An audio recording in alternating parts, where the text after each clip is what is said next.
انت توصلنا لكاس العالم؟ إذا الله راضي إن شاء الله. تقدر توصلنا لكاس العالم؟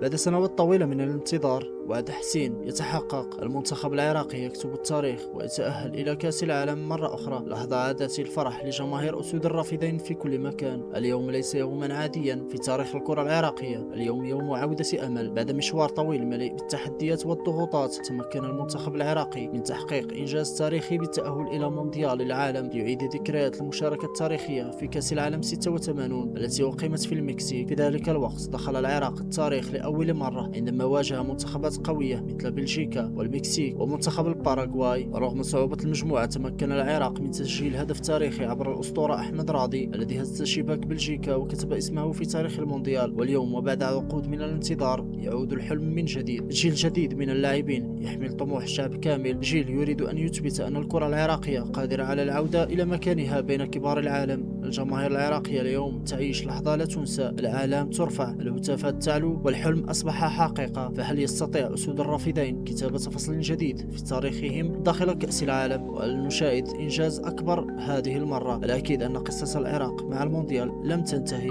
بل ربما بدأت الآن.